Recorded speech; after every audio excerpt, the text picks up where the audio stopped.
Masters, my dear friends, my dear God's.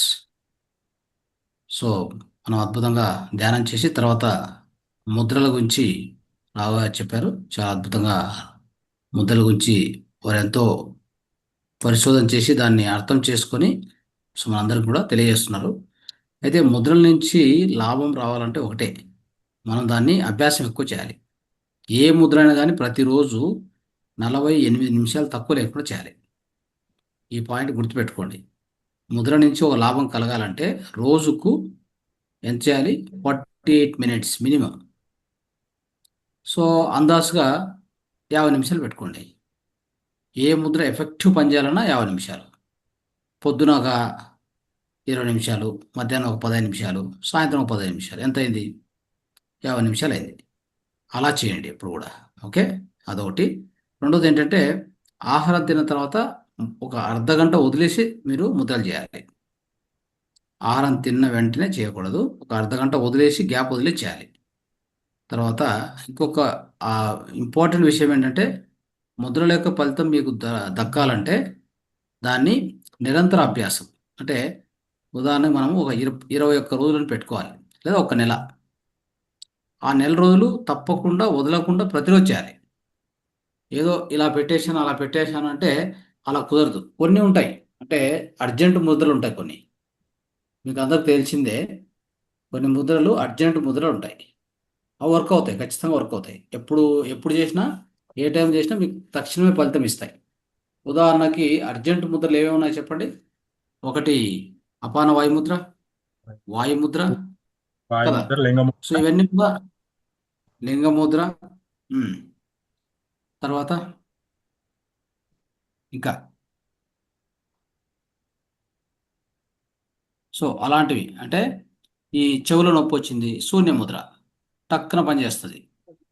మీకు చెవులో నొప్పి వచ్చిందంటే శూన్యముద్ర పెట్టుకుంటే, శూన్యముద్ర అంటే ఎలా పెట్టాలి? ఇలాగా మధ్య వేలు కింద వచ్చి టచ్ కావాలి. శూన్య వాయుముద్ర కూడా ఉంది మళ్ళీ, ఇలాగా శూన్య వాయుముద్ర. అర్థమైందా? సో ఇవన్నీ కూడా ఎలా వర్క్ చేస్తాయంటే మీరు కనీస పక్షం అంటే ఒక 30 రోజులు వదలకుండా ప్రాక్టీస్ చేయాలి. ఏదో అలా చేసేసాను ముద్ర, నాకు ఆ ఫలితం రాలేదు అని అంటే కుదరదు. ఓకే, ఇది వెరీ ఇంపార్టెంట్ పాయింట్. సో ఆ తర్వాత ముద్రలను ప్రాణాయామంతో జోడ్చుకొని చేస్తే ఇంకా అద్భుతమైన ఫలితాలు. అర్థమైందా? ఇప్పుడు ఆకాశ ముద్ర ఉంది, ఆకాశ ముద్ర దీన్ని తిరుగుతూ చేయకూడదు, కూర్చొనే చేయాలి. కొన్ని ఇలాంటి నియంత్రణలు మనం ఎప్పుడు మైండ్లో పెట్టుకోవాలి. దీన్ని వాకింగ్ చేస్తూ కానీ తిరుగుతూ కానీ చేయకూడదు, కూర్చొనే చేయాలి దీన్ని. ఆకాశ ముద్ర లేదంటే తల తిరుగుతుంది, అది ఇంపార్టెంట్. తర్వాత ఏ ముద్రనైనా కానీ కూర్చొని, అది కూడా ప్రాణాయామం చేస్తూ, అంటే డీప్ బ్రీతింగ్తో పాటు దీన్ని టైప్ చేసుకొని చేస్తే ఇంకా అద్భుతంగా ఉంటుంది. ఇంకొక వెరీ ఇంపార్టెంట్ పాయింట్ ఏంటంటే మన స్వరం ఏ పక్క నడుస్తూ ఉంటే, ఓకే, దాన్ని బట్టి కూడా మనం చేయడం మంచిది ముద్రలు.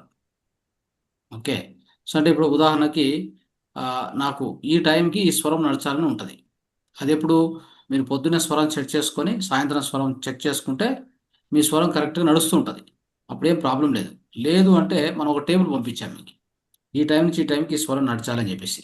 ఆ స్వరం కరెక్ట్గా నడుస్తూ ఉందా అంటే ఆ, ఎడమవైపు కానీ కుడివైపు కానీ కరెక్ట్ నడుస్తూ ఉందా, ఆ టైంకి ఆ స్వరం ఉందా మనలో, ఆ బ్రీతింగ్ ఉందా, ఉంటే అప్పుడు ఏ ముద్ర చేసినా సక్సెస్ అవుతుంది. ఓకే, సో ఇవన్నీ చాలా విషయాలు సూక్ష్మంగా ఉంటాయి, ఇవి తెలుసుకోవాలి. ముద్రల యొక్క ఉపయోగం ఏంటి? ముద్రలు ఏం చేస్తాయి అంటే మన లోపల ఈ యొక్క పంచభూతాలు ఏవైతే అసమతుల్యమై ఉంటాయో వాటిని సమతుల్యం చేస్తాయి. అంతే, వెరీ సింపుల్. మనలో ఏ తత్వం ఎక్కువైంది ఈ పంచభూతాల్లో?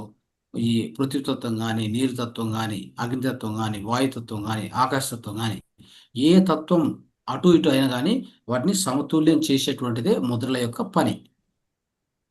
అర్థమైందా? సో సింపుల్గా ఒక ఒక ఒక వేలు ఇంకో వేలు అంటే ప్రతి వేలును కూడా మనం అగ్నితో టచ్ చేస్తాం. ఎందుకంటే అగ్నికి ఒక్కదానికే అద్భుతమైన శక్తి ఏంటంటే ఏ సమస్యనైనా తీర్చగలదు. అగ్నిని వ్యతిరేకించేటువంటివి చాలా తక్కువనే. అయిందా? వాయువు కొంతవరకు దాన్ని తగ్గించవచ్చు, నీరు కూడా కొంతవరకు దాని మీద పనిచేస్తుంది. అయినా కానీ అగ్నికి ఎప్పుడు కూడా హైయెస్ట్ ఇంపార్టెన్స్ ఇస్తాం మనం. అగ్ని అనేది ఒక శక్తి, అంటే ఒక దాని నుంచి ఒక పవర్ అనమాట. సో దానివల్ల దాన్ని ఏం చేస్తామంటే ఎప్పుడు కూడా దాంతోనే టచ్ చేయాలి, ప్రతి ఒక్కటి ఇలా ఇలా. ఓకే. సో ఏ దాన్ని టచ్ చేసినా అది బ్యాలెన్స్ అవుతుంది. చూడండి, దీన్ని తీసుకొచ్చి దీన్ని టచ్ చేస్తే వాయు బ్యాలెన్స్ అవుతుంది, వాయుతత్వం బ్యాలెన్స్ అవుతుంది. దీన్ని తీసుకొచ్చి దీన్ని టచ్ చేస్తే ఆకాశతత్వం బ్యాలెన్స్ అవుతుంది. ఇట్లా టచ్ చేసినప్పుడు పృథ్వీతత్వం అంటే మన యొక్క భూతత్వం బ్యాలెన్స్ అవుతుంది. ఇట్లా టచ్ చేస్తే నీరు తత్వం, జలతత్వం బ్యాలెన్స్ అవుతుంది. ఆ విధంగా. సో దీన్ని తీసుకెళ్ళి కింద పెట్టామనుకోండి ఆ తత్వం తగ్గుతుంది. చూడండి, ఇక్కడ పెట్టామనుకోండి, ఇట్లా పెడితే తగ్గుతుంది. ఓకే. అంటే సారీ, పెరుగుతుంది ఇట్లా పెడితే. ఇప్పుడు ఈ యొక్క జలతత్వం ఉంది, ఇక్కడ తీసుకెళ్ళి పెడితే పెరుగుతుంది. ఇట్లా పెడితే పెరుగుతుంది. ఇప్పుడు ఉదాహరణకి కొంతమంది సన్నగా ఉంటారు, వెయిట్ పెరగాలి. ఇప్పుడు ఇది ఉంది కదా, పృథ్వీతత్వం. ఈ పృథ్వీతత్వం అంటే ఏంటి? భూమి. భూమి అంటే ఏంటి? మూలాధారం. మూలాధారం అంటే ఏంటి? ఈ మొత్తం శరీరం అంతా కూడా దృఢంగా ఉండాలంటే ఇదే ఇంపార్టెంట్, ఈ యొక్క పృథ్వీతత్వం. దీనికి ఈ యొక్క బొటనవేలు తీసుకెళ్ళి మొదట్లో పెట్టామనుకోండి ఇట్లా, ఇది ఏమైతుందో పృథ్వీతత్వం పెరుగుతుంది, అంటే వెయిట్ బాగా పెరుగుతారు. సన్నగా ఉన్న వాళ్ళు వెయిట్ పెరుగుతారు. మామూలుగా వెయిట్ తగ్గడానికి ఏం చేయాలి? దీన్ని తీసుకెళ్ళి కింద పెట్టాలి ఇట్లా. వెయిట్ పెరగాలంటే ఏం చేయాలి? దీన్ని తీసుకెళ్ళి ఇక్కడ పెట్టాలి. అర్థమైందా? సో ఇలాగా ఇవన్నీ ముద్రలు కూడా ఇంత టైం, మినిమం టైం అనేది ప్రాక్టీస్ చేయాలి. ఈ పంచభూతాలని మనకు సృష్టికర్త అంటే సృష్టించినప్పుడే మన 5 వేల్లో పెట్టేశాడు. ఇక బయట ఎక్కడ వెతకాల్సిన అవసరంలా. పంచభూతాలు ఎతకాలంటే నీరు ఒక చోట కదా, నీరు గాలి అన్నీ కూడా మన చుట్టూ ఉంటాయి. అయితే మనలో కూడా ఉన్నాయి, ఎందుకంటే మనం కూడా పంచభూతాలను తయారైనాం కదా. మన దేహం కూడా పంచభూతాలతో తయారైంది కాబట్టి మనలో పంచభూతాలు ఎప్పుడూ ఉంటాయి. అయితే ప్రాబ్లం ఏమైందంటే ఇటీవల కాలంలో మనలో చూడండి, పంచభూతాలు విశ్వంలో గమనించండి ఒక్కసారి, మీకేమర్థం అవుతుంది చెప్పండి. బయట నీరు 72% 70% ఉంటుంది సుమారు. మనలో కూడా నీరు అంత ఉండాలి, అంటే మనం నీళ్ళు బాగా తాగుతూ ఉండాలి అని అర్థం. కానీ చెప్పాలంటే నీరు 72% అయితే పృథ్వీతత్వం ఓన్లీ 12% మన దేహంలో. ఆ తర్వాత గాలి, తర్వాత వాయు గాలి తత్వము, మరి తర్వాత ఆకాశతత్వం, అగ్నితత్వం. అగ్నితత్వం ఏదో ఒక 4% అనుకుంటే, ఆ యొక్క ఆకాశతత్వం తర్వాత గాలి తత్వం ఒక 6% వేసుకోవచ్చు. ఈ ఈ రేషియోలో ఉంటాయి మొత్తం పంచభూతాలు మన దేహంలో ఉండేది.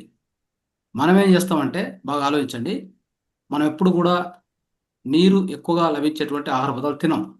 కూరగాయలు, పండ్లు ఇలా తినే వాళ్ళకి ఎప్పుడు ఆరోగ్యం చెడిపోదు.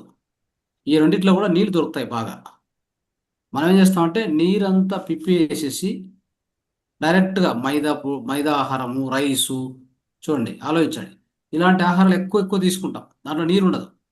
సో నీరు ఉన్నటువంటి అంటే మన దేహంలో నీరు ఎక్కువ కావాలి కాబట్టి, నీరు ఎక్కువగా ఉన్నటువంటి పదార్థాలు తినేటువంటి వాళ్ళకి ఆరోగ్యం చెడిపోదు.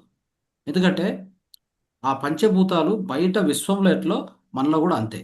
ఉదాహరణకి ఇటీవల కాలంలో మనం చూస్తున్నాం, ఈ ఎండలు ఎక్కువైపోయి కదా, ఎండలు ఎక్కువైపోవడం వలన ఈ యొక్క ఐస్ కరుగుతూ వస్తుంది. ఐస్ కరుగుతూ రావడం వలన నీటి శాతం పెరుగుతూ వస్తూ ఉంది ఎక్కడ, సముద్రాల్లో కదా. సముద్రాలు మట్టం పెరుగుతుంది. మట్టం పెరగడం వలన ఆ నీరు ఆవిరైపోయి మళ్ళీ మేఘాల రూపంలో పోయి మళ్ళీ కురుస్తుంది, వర్షం కురుస్తుంది. కురసడం వలన ఎక్కడ పడితే అక్కడ ఈరోజు నిన్న ఎక్కడో వింటున్నాను నేను, అంటే ఏకదం ఆ ఒక్క సిటీనే, ఆ సిటీలో ఆ, అంటే ఒక్కసారి కుంభవృష్టి కురసడం వలన మొత్తం మునిగిపోయింది.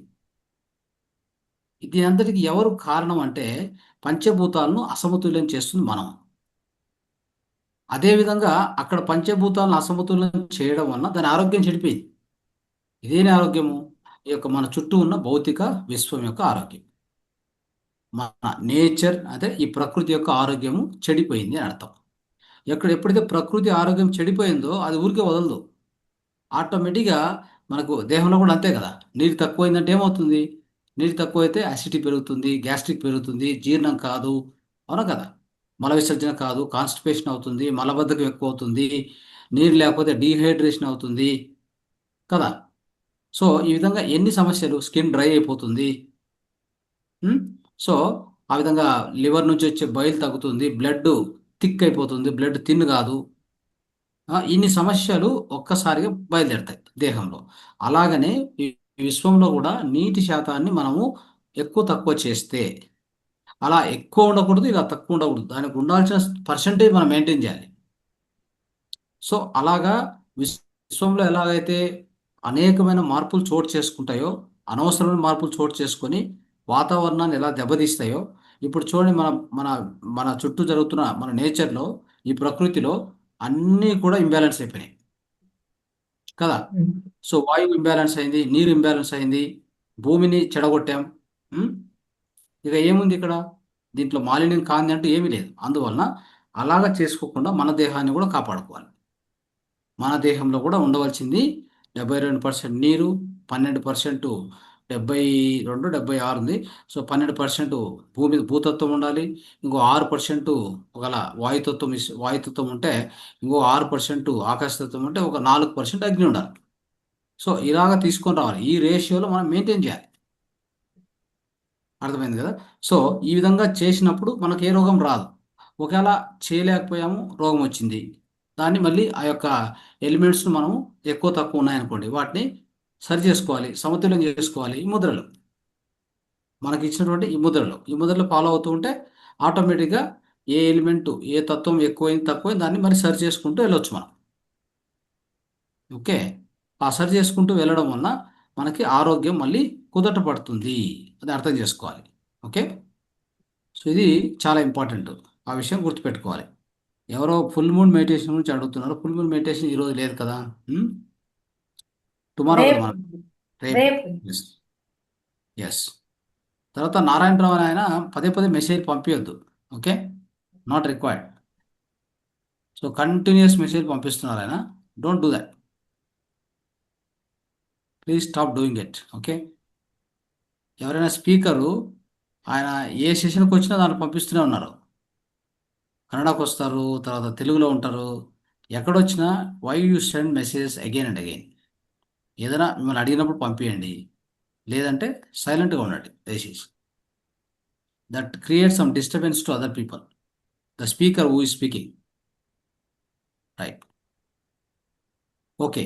ఓకే మిత్రులారా, ఈరోజు ఇంతవరకు ముద్రల యొక్క విశిష్టత, ముద్రలు ఎలా పనిచేస్తాయి, ఇంకా దాని మీద చాలా డీప్ సబ్జెక్ట్ ఇది, ఇంకా తెలుసుకుంటూ వెళ్ళొచ్చు. సో ఇప్పుడు ఈ యొక్క ముద్రలు, సారీ, ఈ యొక్క స్వర విజ్ఞానంలో ఒక అద్భుతమైన టెక్నిక్ తెలుసుకుందాం ఈరోజు.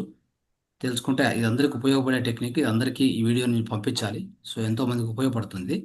స్వర విజ్ఞానంలో ఏంటి అంటే, ఈ గాఢ నిద్ర కోసం స్వరయోగ సాధన ఎలా చేయాలి, గాఢ నిద్ర కోసం స్వరయోగ సాధన ఎలా చేస్తే మనకు అద్భుతమైన నిద్ర వస్తుంది, ఎలా చేయాలి, దాన్ని ఎలా సాధించాలి చూద్దాం.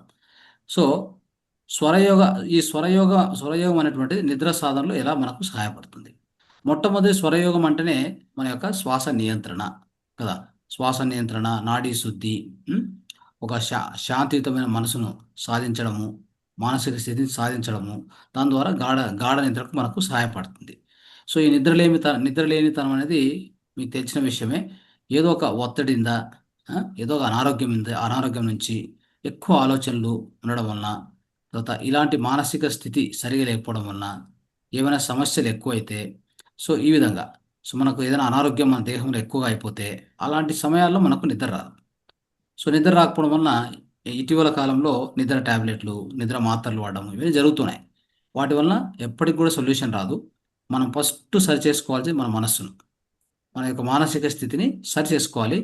మానసిక మానసిక పరిస్థితిని సరి చేసుకుంటే నిద్ర కూడా ఆటోమేటిక్ సెట్ అవుతుంది.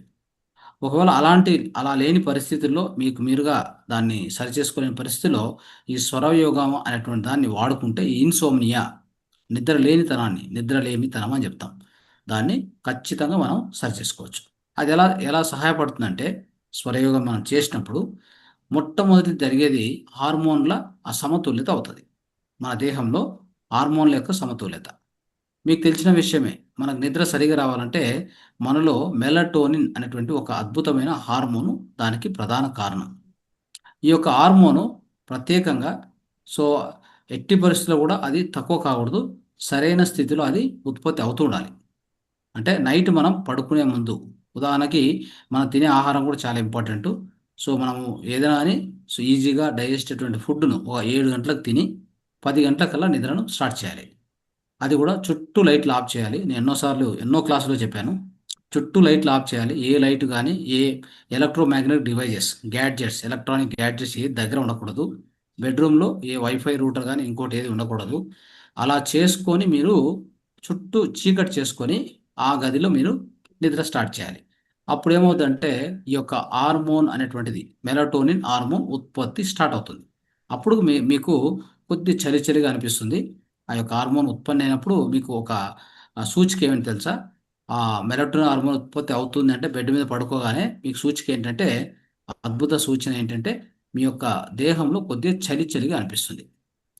అంటే దుప్పటి కప్పుకోవాలనే ఒక ఆలోచన మీకు స్టార్ట్ అవుతుంది. దాని సూచన ఏంటంటే మీ దేహంలో మెలటోనిన్ స్టార్ట్ అయింది అని అర్థం. చూడండి ఎంత అద్భుతమైనది. ఇది నేచరు మనకి మనకి ఇచ్చినటువంటి ఎన్నో అద్భుతమైన విషయాలు మన దేహంలో పొందుపరచబడ్డాయి. సో ఈ విధంగా మిత్రులారా, ఈ యొక్క ఈ హార్మోన్ తనంతా అదే ఈ విధంగా ఉత్పత్తి అయిందా పర్వాలేదు. కాలేదంటే అప్పుడు ఏం చేయాలి? స్వరయోగంలో కొంత స్వరయోగాన్ని ఉపయోగించుకొని మనం దీన్ని సరి చేసుకోవాలి.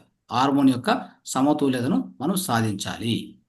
తర్వాత శారీరక విశ్రాంతి కూడా ఇంపార్టెంటే. అంటే నిద్రపోయే కంటే ముందు కొంత ప్రాణాయామం. అది కూడా చెప్తాను ఎలా చేయాలనేది. డయాఫ్రాగ్మాటిక్ ప్రాణాయామం అని చెప్తాం దాన్ని. అంటే బెల్లీ బ్రీతింగ్ అని చెప్తాం. ఓకే. సో, ఆ బెల్లీ బ్రీతింగ్ నాభి వరకు తీసుకునే బ్రీతింగ్ ఎలా చేయాలి? అది కూడా చాలా చాలా చాలా హెల్ప్ చేస్తది. దేనికంటే గాఢ నిద్రకి. తర్వాత ధ్యానం గూడా అంతే. ధ్యానం గూడా కొద్దిగా ఒక 5 నిమిషాలు ధ్యానం చేసుకొని, ఈ ప్రాణాయామం చేసుకోండి. తర్వాత 5 నిమిషాలు ధ్యానంలో కూర్చోండి. అలాగనే మీరు నిద్ర స్టార్ట్ చేయొచ్చు. సో, అప్పటికి మీ యొక్క హార్మోన్ సమతుల్యమైంటది. దానికి గూడా స్వరయోగంలో ఒక టెక్నిక్ చెప్తాను. దాన్ని మీరు ఉపయోగించుకొని ఈ అద్భుతమైన ఈ యొక్క అంటే గాఢమైన నిద్ర మనం పొందవచ్చును. ఓకే. ఇది చాలా ఇంపార్టెంట్. అంటే ఎప్పుడైతే ఈ ప్రాణాయామ, ధ్యానం చేస్తామో ఒక విషయం ఏం జరుగుతుందంటే మన మైండ్‌లో ఉన్నటువంటి అన్ని ఆలోచనలు తానంతవే తగ్గిపోతాయి. కదా! ప్రాణాయామం చేశాం, ధ్యానం చేశామంటే ఏమవుతుంది? మన మైండ్‌లో మన మానసిక ఆ యొక్క మనోమయ కోశంలో జరుగుతున్న అనేక ఆలోచనలు, అనవసరమైన ఆలోచనలన్నీ, ఆ ఒత్తిడి రకమైన ఆలోచనలన్నీ మొత్తం జీరో అవుతూ వస్తాయి. అప్పుడు మనకి ఎప్పుడైతే ఆలోచనలు తగ్గుతాయో ఒత్తిడి తగ్గుతుంది. ఒత్తిడి తగ్గితే నిద్ర స్టార్ట్ అవుతుంది. అప్పుడు మనకు హార్మోన్ కూడా ఉత్పత్తి అవ్వడం స్టార్ట్ అవుతది. సో, దానికి దీంతో పాటు ఈ యొక్క ఈ కొన్ని కండిషన్స్‌తో పాటు మనం స్వరయోగాన్ని కూడా ఎలా వాడుకుంటే మనం ఈ నిద్రను సరి చేసుకోవచ్చు. గాఢ గాఢ నిద్రను, నిద్రలేమితనాన్ని మనం ఎలా పోగొట్టుకోవచ్చో తెలుసుకుందాం. తర్వాత మొట్టమొదటి స్వరయోగంలో మనం పాటించవలసిందంటే, మన చంద్ర స్వరాన్ని ఉత్తేజితం చేసుకోవాలి. ఓకే. నిద్ర బాగా పట్టాలంటే ఏం చేయాలి? చంద్ర స్వరాన్ని ఉత్తేజితం చేసుకోవాలి. ఈ పాయింట్ రాసుకోండి. అంటే మనం నిద్రకు పోయే ముందు ఫస్ట్ చెక్ చేసుకోవాలి. ఏ పక్క స్వరం నడుస్తుంది అనేది. ఉదాహరణకి ఎడమవైపు నడుస్తుందా? లేదా కుడివైపు నడుస్తుందా? కుడివైపు నడుస్తూ ఉంటే దాన్ని ఆపి ఎడమవైపు తీసుకొచ్చుకోవాలి. అంటే మీరు ఏం చేయాలి అప్పుడు? కుడివైపు పడుకోండి. సింపుల్. మీరు పడుకునే ముందు ఏం చేస్తారు? కుడివైపు తిరిగి పడుకుంటే మీకు ఎడమవైపు ఆ యొక్క చంద్రస్వరం దాన్నేమంటారంటే ఎడమవైపు నడిచేదాన్ని చంద్రస్వరం లేదా ఇడనాడి అని చెప్తాం. ఇడనాడి. ఆ ఇడనాడి ఆ చంద్రస్వరం ఎప్పుడైతే స్టార్ట్ అవుతుందో నిదానంగా తనంతదే ఆ యొక్క మెలటోనిన్ హార్మోన్ ఉత్పన్నం అవ్వడం కానీ, తర్వాత మీకు నిద్ర కూడా స్టార్ట్ అవుతుందన్నమాట. ఇది మనకి ఇంపార్టెంట్. ఏం చేస్తుందంటే చంద్రస్వర ఎప్పుడైతే మనం స్టార్ట్ చేస్తామో మన మైండు ఒక రకంగా చెప్పాలంటే నెమ్మదికి గురవుతుంది. అంటే ఒక రకంగా చ చల్లగా అంటే చల్లగా అంటే ఏంటి? ఆ యొక్క ఒత్తిడి ఉంది కదా! ఆలోచనల ఒత్తిడి నుంచి తగ్గి మనకు ఒక శాంతియుతమైనటువంటి మైండు, ఒక శాంతియుతమైన వాతావరణం మన మైండ్‌లో నెలకొల్పడం జరుగుతది. ఎప్పుడైనా గానీ చంద్రస్వరం చేసేటువంటిది అది. శీతలానికి సూచిక. శీతలము అంటే చల్లదనము, మనస్సును శాంతపరచడము అనేది ఇంపార్టెంట్. సో, మన మైండ్‌ను శాంతపరిచేది గానీ, శీతలంగా ఉంచేది గానీ, అంటే ఒత్తిడి ఎక్కువ లేకుండా, ఆ యొక్క గందరగోళం లేకుండా, దాన్ని ఎప్పటికప్పుడు మన యొక్క మనసుని శాంతపరిచేటువంటి లక్షణం ఈ యొక్క చంద్రస్వరానికి మాత్రమే ఉంది అని తెలుసుకోండి. సో, దాన్ని అంటే కుడివైపు మనం తిరిగి పడుకోవడంతోనే అది స్టార్ట్ అయిపోతుంది. ఓకే. అదొకటి. అదే ఏం చేయాలి మనం ఇంకోటి మనము తినే ఆహారం 7 గంటలకు తిన్నాం కాబట్టి ఇంక మనకు మళ్ళీ లెఫ్ట్ సైడ్ పడుకునే అవసరం లేదు. అర్థమైందా? లెఫ్ట్ సైడ్ పడుకునే అవకాశం అవసరం లేదు. ఎందుకంటే తిన్న వెంటనే మనం లెఫ్ట్ సైడ్ పడుకోవాలి. ఎందుకంటే అది అరగాలంటే సూర్యస్వరం కానే కావాలి. కానీ మనం ఆల్రెడీ తిన్నాం. అది ఆహారం అరిగిపోయింది కాబట్టి ఇప్పుడు మనకు నిద్ర కావాలి. చూడండి, ఇక్కడ ఏమవుతుందంటే 2 విషయాలు. మనం చాలామంది ఏం చేస్తారంటే తినేది లేట్‌గా తినేసి పడుకునేది లెఫ్ట్ సైడే పడుకుంటాం.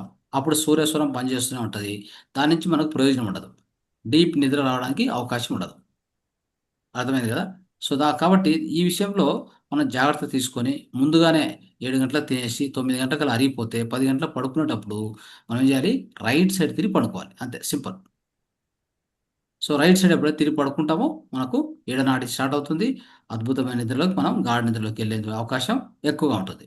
తర్వాత నాడి శుద్ధి ప్రాణాయామం ఒకటి చేయండి. ఆ నాడి శుద్ధి ప్రాణాయామం ఏంటి అంటే హాయిగా అంటే ఇట్లా శవాసనంలో బెడ్ మీద పడుకోవాలి. పడుకొని శవాసనంలో పడుకొని డీప్ బ్రీత్ తీసుకోవాలి. డీప్ బ్రీత్ తీసుకోవాలి. అంటే దీర్ఘమైన ఒక శ్వాస తీసుకోవాలి. ఎంతవరకు అంటే మన యొక్క పొట్ట పైకి రావాలి. అంటే మన యొక్క నాభి వరకు తీసుకోవాలి శ్వాస. గుర్తుపెట్టుకోండి. దీన్ని డయాగ్ డయాగ్ర డ డయాగ్ర డ డయాగ్రామాటిక్ అంటే డయాగ్రామాటిక్ బ్రీతింగ్ అని చెప్తాం. Diaphragmatic breathing. సో, ఈ పదం కొద్దిగా కష్టము పలకడం గుర్తుపెట్టుకోండి. Diaphragmatic breathing. So, belly breathing అని చెప్తాం. సింపుల్‌గా చెప్పాలంటే బెల్లీ బ్రీతింగ్. సో, ఈ బెల్లీ బ్రీతింగ్ అంటే ఏంటంటే, మనం హాయిగా పడుకుంటాం శవాసనంలో దీర్ఘ శ్వాస తీసుకొని కడుపు పైకి ఉబ్బుతుంది. మళ్ళీ వదిలేటప్పుడు నిదానంగా వదలండి. ఓకే. తీసుకునేది వేగంగా తీసుకున్నా, ఆ వదిలేటువంటిది నిదానంగా వదలండి. ఓకే. కళ్ళు మూసుకొని చేయొచ్చు, కళ్ళు తెరుచుకొని కూడా చేయొచ్చు. అలాగా ఒక 10 సార్లు, 10-12 సార్లు చేయండి. ఈ యొక్క బెల్లీ బ్రీతింగ్ చేస్తే ఓకే, మనకు అద్భుతమైన నిద్ర సాధ్యమవుతుంది. ఈ బెల్లీ బ్రీతింగ్ ప్రతి ఒక్కరు పడుకునే ముందు ఇది చేసి, తర్వాత కూర్చొని ఒక 5 నిమిషాలు ధ్యానం చేసి, అలానే పడుకోవాలి. అది మనం చేయవలసింది. అంటే సో, మనమేంది ఫస్టు చంద్రస్వరం మనం ఉత్తేజితం చేసుకోవాలి. పడుకునే ముందు చేయండి. అంటే ఈ ఫస్టు ఈ క్రమంలో చేయండి. నాడి స్థితి ప్రాణమైందా? తర్వాత ధ్యానమైందా? ధ్యానమైన తర్వాత పడుకుంటామా? ధ్యానం కూడా 5 నిమిషాలు. నెక్స్ట్ ఒకవేళ కొంతమందికి ఏదైనా అంటే జనరల్‌గా ధ్యానం ది బెస్ట్ మంత్ర జపం కంటే ధ్యానమే చేయండి. ఒక 5 నిమిషాలు చేయండి. ఎక్కువొద్దు. నెక్స్ట్ అంటే ఫస్ట్ నాడీ శుద్ధి ప్రాణాయామం అయిపోయింది. అదే బెల్లీ బ్రీతింగ్ అయిపోయింది. ధ్యానం ఒక 5 నిమిషాలు చేశాం. పడుకున్నాం. పడుకునేటప్పుడు ఎడమ వైపు అంతే. ఇంత మాత్రం చేస్తే మీకి నిద్ర యొక్క సమస్య అతి తొందరగా తొలగించుకోవచ్చు. ఇంకోటేంటంటే ఈ శ్వాసను ఈ శ్వాస కంట్రోల్ కూడా అంటే శ్వాసను లయం చేయడం కూడా ఇది ప్రాణాయామం ఉంది కదా! ప్రాణాయామం చేసేటప్పుడు ప్రాణాయామం మామూలుగా బెల్లీ బ్రీతింగ్ తీసుకున్నాం, వదిలాం. కాపోతే ఇంకొక టెక్నిక్ ఉంది దీంట్లో. ఆ టెక్నిక్ కూడా వాడొచ్చు మనం. ఎలాంటిదంటే 4, 7, 8 శ్వాస అంటే ఈ శ్వాస లయ చేసే దాంట్లో శ్వాసక్రియలో 4, 7, 8 ఒక పద్ధతి ఉంది. అదేంటంటే 4 సెకన్ల పాటు శ్వాసను లోపల తీసుకుంటాం. 7 సెకన్ల పాటు నిలుపుతాం. 8 సెకన్ల పాటు నిదానంగా బయటకు వదులుతాం. అది మీ ప్రాణాయామం చేసేటప్పుడు దీన్ని ఉపయోగించుకోవచ్చు. ఇప్పుడు బెల్లీ బ్రీతింగ్ చేశారు కదా! డీప్‌గా తీసుకున్నాం కదా! తీసుకునేటప్పుడు 4 సెకన్ల పాటు డీప్‌గా తీసుకుంటాం. అంటే ఇది ఎంతో దాన్నేమంటారంటే హెచ్చరికతో చేయాలి. ఇది అలాగే జస్ట్ లైక్ దట్ చేయనీకి రాదు. అది ప్రాక్టీస్ మీద నిదానంగా వస్తది. కావాలంటే చేయండి. లేకుంటే కూడా నో ప్రాబ్లమ్. అదెట్లా అంటే 4 సెకన్ల పాటు డీప్‌గా శ్వాస తీసుకుంటాం. 7 సెకన్లు నిలుపుతాం. వదలం. మళ్ళీ 8 సెకన్లు నిదానంగా బయటకు వదులుతాం. అర్థమైంది కదా! ఇట్లా. అది 4 సెకన్లు దీర్ఘంగా 4 సెకన్లు తీసుకోవాలి. 7 సెకన్లు నిలపాలి. 8 సెకన్లు నిదానంగా బయటకు వదలాలి. ఇలా చేసినప్పుడు మన యొక్క అప్పుడు దీని లాభం ఏంటి తెలుసా? హృదయ స్పందన అంటే మన యొక్క హార్ట్ రేట్ తగ్గి నిద్ర తొందరగా పడుతుందనమాట. దీని లాభం ఇలా ఉంటుంది. గుర్తుపెట్టుకోండి. ఓకే. సో, అలా చేయండి. సో, ఆ విధంగా నెక్స్ట్ నిద్రకు ముందు సహకరించే కొన్ని పద్ధతులు. ఇప్పుడు చెప్పిన టెక్నిక్స్ వాడుకోండి. అద్భుతంగా మీకు గాఢ నిద్ర పడుతుంది. దీనికి కొద్దిగా ముందు అనుసరించాల్సిన పద్ధతులు మనందరికీ తెలిసినటివే. ఒకటో పద్ధతి ఏంటంటే మన చుట్టూ ఇప్పటికే చెప్పాను నేను. కాంతి ఉండకూడదు, శబ్దం ఉండకూడదు, ప్రశాంత వాతావరణం కావాలి పడుకునే ముందు. రెండోది నేను ఇంతకుముందు చెప్పినట్టుగా చంద్రస్వరం కానే కావాలి. అంటే కుడివైపు తిరిగి పడుకోవాలి. అద్భుతంగా నిద్ర వస్తుంది. తర్వాత ఎప్పుడైనా గాని నిద్ర స్టార్ట్ చేసే ముందు మనము ఏ యొక్క స్వరం బాగా యాక్టివ్‌గా నడుస్తుందో చూసుకోవాలి. అంటే మన యొక్క ఎడమ ఎడ ఎడ ఎడమ వైపు ఉన్నటువంటి స్వరం అంటే అదే ఇడనాడి ఇడనాడి చంద్రస్వరం కరెక్ట్గా నడుస్తూ ఉంటే ఇక దాన్ని ఎలాంటి అంటే దాన్ని మార్చుకోవాల్సిన అవసరం లేదు. ఇన్ కేస్ అది అంటే అది గిన నడచట్లేదు అన్నప్పుడు మనం ఏం చేయాలి? అప్పుడు మన యొక్క శ్వాసను అంటే అప్పుడు ఏం చేయాలి మనం ఉదాహరణకి ఈ పక్క కుడివైపు నడుస్తుంది అనుకోండి. మనం ఇది క్లోజ్ చేసి ఓకే, ఇది క్లోజ్ చేయాలి. ఈ యొక్క కుడి అంటే ఎడమ వైపున శ్వాస తీసుకొని వదలడం ఒక 4-5 సార్లు అలా చేసామనుకోండి. ఉదాహరణకి ఇట్లా పెట్టుకొని కుడివైపు క్లోజ్ చేయాలి. ఇలాగా ఎడమవైపు తీసుకోవడం వదలడం, తీసుకోవడం వదలడం. అప్పుడు ఎడమవైపు యాక్టివేషన్‌కి వచ్చేస్తది. అది కూడా ఒక పద్ధతి. అది ఈ పద్ధతి చేయకపోయినా ఒకటే, చేసినా ఒకటే. మనం కుడివైపు పడుకుంటే చాలు. ఆటోమేటిక్‌గా ఎడమవైపు స్టార్ట్ అయిపోతుంది. ఓకే. సో, ఇలా చేయండి చాలు. సో, ఇంత చేస్తే ఆటోమేటిక్‌గా మీకు ఈ స్వరయోగం వలన మీ యొక్క నిద్ర అత్యంత సులభతరం అయిపోయి, ఓకే, ప్రశాంతమైనటువంటి అద్భుతమైన విశ్రాంతి మీకు ఇస్తుంది. సో, శ్వాస నియంత్రణ వలన ఈ యొక్క ధ్యాన పద్ధతులు వీటన్నింటి వలన సో, మొత్తం మీద మీకు జరిగేదేంటంటే సో, ఆ యొక్క నిద్ర అనేది చాలా డీప్ స్లీపు, దీర్ఘమైనటువంటి లోతైన నిద్ర మనము చేయొచ్చు. సో, ఎప్పుడైతే ఎవరైతే అద్భుతంగా నిద్రపోతారో అంటే మనకు గాఢ నిద్ర పడుతుందో వాళ్ళకి ఆ గాఢ నిద్రలో ఆరోగ్యము మెరుగుపడుతుంది. ఇంకోటి మన గాఢ నిద్రలో ఏమవుద్దంటే మన దేహము మీకు అందరికి తెలిసిందే మెలటోనిన్ ఉత్పత్తి అయింది కాబట్టి గాఢ నిద్ర వచ్చింది కాబట్టి మన దేహంలో దాన్నేమంటారంటే డిటాక్సిఫికేషన్ అంటాం. నిర్విషీకరణ అంటాం. అంటే అద్భుతంగా డిటాక్సిఫికేషన్ జరుగుతుంది బాడీలో. ఏదైనటువంటి విష పదార్థాలుంటే వాటన్నింటిని కూడా మన పెద్ద పేగులకు తోసేసి, మనం మల విసర్జన ద్వారా బయటికి పోయేలాగా దేహం తయారు చేసుకుంటుంది. పొద్దున కల్లా మొత్తం రెడీ. ఎక్కడికి? అంతటిని కూడా కొలన్ దగ్గరికి పంపించేస్తుంది. పెద్ద ప్రేగుల ద్వారా కిందకి పంపించేస్తుంది. అవన్నీ కూడా పొద్దున్నే మలం ద్వారా బయటికెళ్ళిపోతాయి. ఆరోగ్యంగా ఉంటాం. సో, మన రక్తంలో గూడా ఏవైనా ఎక్కువగా మినరల్స్ ఉంటే వాటన్నిటిని మూత్రం వైపు పంపిస్తుంది. మూత్రం వైపు పంపించేది వేస్ట్ కాదు. మన దేహంలో, రక్తంలో ఉన్నటువంటి లవణాల్లో ఏది ఎక్కువ శాతం ఉంటే వాటిని తగ్గించి, ఫిల్టర్ చేసి, రెగ్యులేట్ చేసి, దాన్ని మూత్రం ద్వారా బయటికి పంపించడం జరుగుతది. అది మళ్ళీ మూత్రం మనం పొద్దున్నే బయటికి రాగానే దాన్ని తీసుకొని, పట్టుకొని మళ్ళీ మనం దాన్ని సేవిస్తాం కాబట్టి దాని నుంచి ఆ వచ్చే మినరల్స్ అన్నీ మళ్ళా మన దేహానికి అందుతాయి. ఆ విధంగా మన యొక్క ఆరోగ్యాన్ని అద్భుతంగా మనము మెయింటైన్ చేసుకోవచ్చు. సో, ఇది స్వరయోగము ద్వారా మనం గాఢ నిద్రను సాధించే విధానము. మిత్రులారా, ఇది అందరూ పాటిస్తారని తెలియజేస్తూ మరి ఈ యొక్క టెక్నిక్‌ను కూడా మనం అందరికీ పంపించాలి ఈ వీడియోను కూడా. ఓకే. Thank you. ధన్యవాదాలు.